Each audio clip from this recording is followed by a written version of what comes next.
My current guest says the U.S. has been and continues to be a bailout nation for the rich. Amid the worst economic crisis since the Great Depression, the wealthy are getting wealthier. Joining me now to talk more about this topic is Les Leopold, author of The Looting of America. Thank you for joining me. Thanks for having me.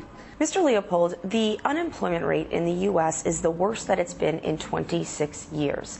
Yet the Wall Street banks, bailed out by taxpayers last year, are preparing to pay historically high bonuses to employees. How is it that in this economic climate, the rich are still managing to get richer? Well, we started on an experiment in this country about 30 years ago that involved two basic features. One was deregulating finance, getting rid of the controls we put on during the Great Depression on the financial community. And the second was changing the tax system so that money could accumulate in the hands of a few at the very top. There was a lot of investment, but they literally ran out of places in the real world economy of goods and services to invest all that money.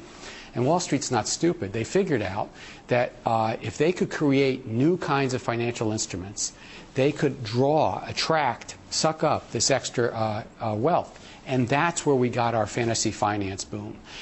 Two things started happening at the same time. Wealth really did accumulate at the top, but the middle got hollowed out. From World War II to the mid-1970s, every year virtually productivity went up in America and the average wage of the average worker went up. It was like clockwork. The two lines were right together. Then they split apart. The average American production workers, about 100 million people, their average wage now has gone down 18% since the mid-1970s. But the people at the top have done fantastically well. I'll give you just one statistic that blows my mind. In 1970, the ratio of the top 100 CEOs versus the average worker was 45 to 1.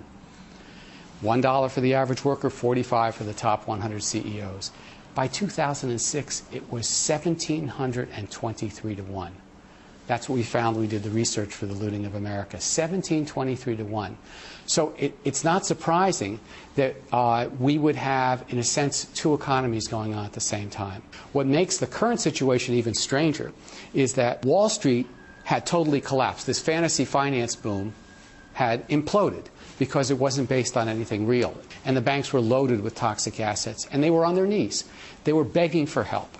And we gave it to them. The American taxpayer floated somewhere between, depending how you're counting, $1 to $13 trillion worth of support for Wall Street. If you give that much money to financial institutions, the ones that aren't tied directly to the consumer economy, in other words, the ones that aren't filled with consumer loans, i.e. Morgan Stanley, J.P. Morgan Chase, and Goldman Sachs, they're going to make oodles of money, and that's what's going on right now. So the billionaire class is actually going to reemerge in our very two-tiered economy. Is there a middle class left in America right now? There is. What's happening, though, is those people who are attached to the financial community or industries that are doing a lot of business overseas, that group of people forms sort of a professional class, a middle class, more in the traditional way that it was 100 years ago.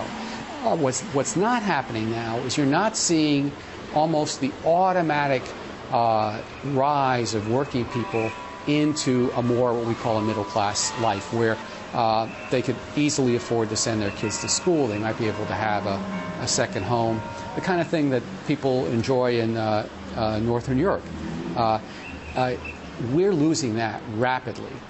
People are very vulnerable right now. Of course, they didn't do anything wrong, but now their investment portfolios and their retirement accounts have crashed. Not because of anything in the real economy, but because of this collapse of fantasy finance of the casino. But what's really missing is that steady average rise of the real wage, where the fruits of productivity are shared broadly. That stopped when we entered this brave new world of sort of Milton Friedman capitalism. The great experiment of deregulation killed that natural progression that we had going since World War II. Who runs the United States of America, the president or the bankers? The president runs it But I think the president is unwilling to toss overboard the fundamental philosophy that the bankers live under. He's unwilling to, he says it, he understands. He said it on May 2nd in a very good speech. I think it was over here at Cooper Union. He said that we have to shrink the size of Wall Street. We have to reduce its pay. We have to encourage people to stop, with talent, to stop going to create new casino games on Wall Street and instead go into alternative energy, medicine, education, science, where we need people. President Obama speaks very well, and that's something practically nobody will dispute. What has he done? What has he done since he has become president to cause Wall Street to know that there will no longer be risk without consequence? What has he done? Well, that's a very tough question. Just this week, they, on the one hand, they've come down on, they're not going to let the biggest gamblers at AIG make more than $200,000 a year. So they did that. He has at least threatened or put forward a new Consumer Financial Protection Agency, which would do some good. What he hasn't been able to do yet is call them out. Right now, we're giving all this tax support to Wall Street. Wall Street's then using it to hire lobbyists to come around and fight all the things that he's advocating, even the mild things that he's advocating. They don't want the derivatives regulated, so they're lobbying against it. They don't want a strong Consumer Financial Protection Agency. They don't want it at all, because they want that casino to get going again. They certainly don't want to be broken up. But he's not as strong as we hoped he would be. I'm surprised by how gutsy Wall Street has been. I didn't think they would come in our face this quickly.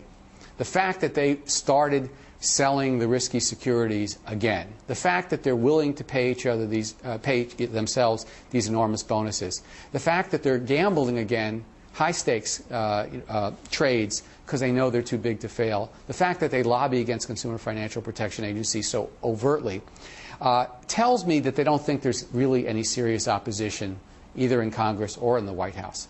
I'm surprised, actually. And this is what makes it even a bigger surprise.